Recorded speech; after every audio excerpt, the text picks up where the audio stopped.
Monsieur Rochon, bonjour. Warren Buffett qui a publié sa lettre annuelle aux actionnaires le 25 février.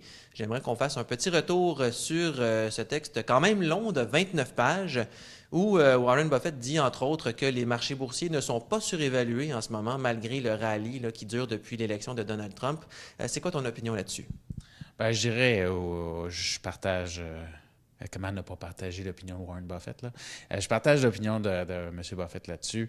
Euh, oui, je pense que les actions ne sont pas surévaluées, considérant les taux d'intérêt actuels. C'est un gros morceau de l'évaluation, le co-bénéfice, là, c'est lié au taux d'intérêt. Donc, en fait, si on regarde les obligations 10 ans aux États-Unis, c'est environ 2,5 d'intérêt. Ben, c'est l'équivalent d'un co-bénéfice de 40 fois. Donc, quand on regarde les actions qui sont à 18-19 fois, ben, ça nous semble très raisonnable, là.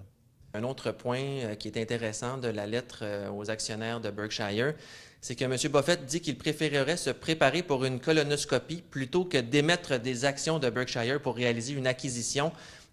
Qu'est-ce que vous pensez des acquisitions justement financées par des actions? Bien, ça dépend toujours de ce qu'on reçoit en retour. Les gens ils essaient de trouver des raccourcis pour dire des fois c'est bon de payer en action, des fois c'est bon de payer en cash. Ça dépend qu'est-ce qu'on a, puis ça dépend qu'est-ce qu'on donne en retour. Donc, si on a une action qui est surévaluée, en tout cas, c'est un grand mot, surévalué, mais qui se transige, je ne sais pas, à 30 fois les profits, et on achète une compagnie de qualité similaire, c'est important ce bout-là, puis qu'on paye 20 fois les profits, bien, ça fait du sens d'émettre des actions pour acheter cette compagnie-là.